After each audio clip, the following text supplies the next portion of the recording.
बिस्मिल्लाहिर्रहमानिर्रहीम अस्सलाम वालेकुम welcome back to my channel guys. तो गाइस आज यहाँ पर आलू और बीफ की रेसिपी बना रही हूँ। आलू और बीफ का सालन बहुत ही मज़ेदार सा बनाएंगे हम लोग उसको शोरबे वाला।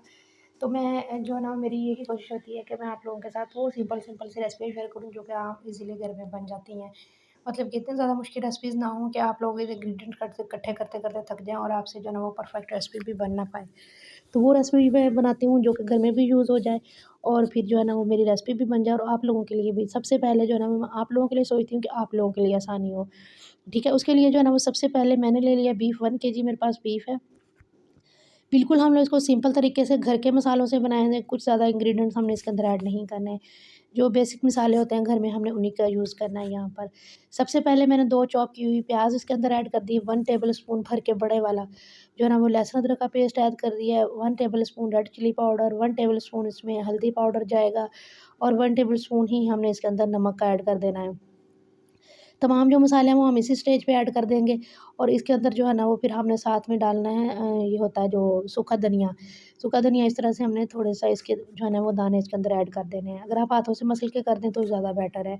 साथ में जो है ना वो 2-3 जो है ना वो दालचीनी की स्टिक्स मैंने यूज़ कर दी हैं। ये जो ना दालचीनी का बड़ा ज़बरदस्त फ्लेवर आता है सालन में, आप कभी डाल के देखिएगा। और साथ में मैंने 2 ग्लास पानी डाल के ना इसको हमने लगा देना है प्रेशर कुकर।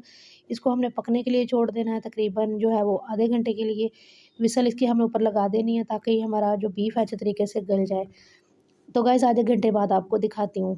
तो यहाँ पर जो देखें हमारा बीफ गल चुका है, थोड़ी-सी इसकी यखनी इसमें थी रिमेनिंग बीफ गल जो है ना गल चुका है, तो वो मैंने सेपरेट कर लिया है। उसको हम बाद में जो है ना वो पानी की जगह पर यूज़ कर लेंगे, सिंपल पानी हम इसके अंदर नहीं डालेंगे।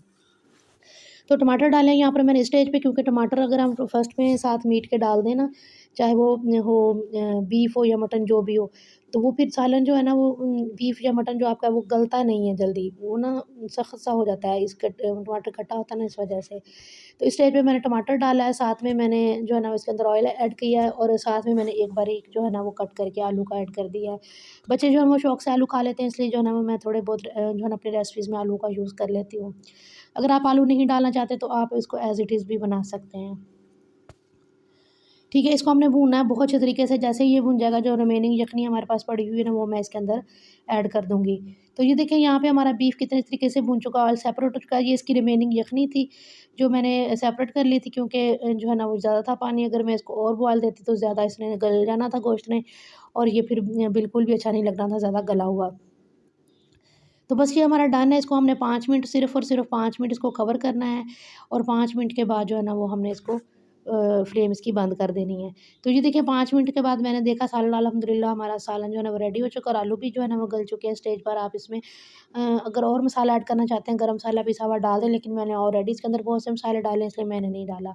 सब्ज़ धनिया से गार्निश करें और इसको करें डिश आउट और इसको करें एन्जॉय। जो लोग मेरे चैनल पर न्यू आए मेरे चैनल को सब्सक्राइब कर लीजिएगा और आगे मेरी वीडियो को लाइक और शेयर करना ना भूलिएगा। और मुझे लास्ट पे एक प्यारा सा कमेंट करते हुए ज़रूर जाइएगा और मुझे ज़रूर बताइएगा कि मेरी आज की रेसिपी आप लोगों को कैसी लगी है, आलू और बीफ की सालन की रेसिपी।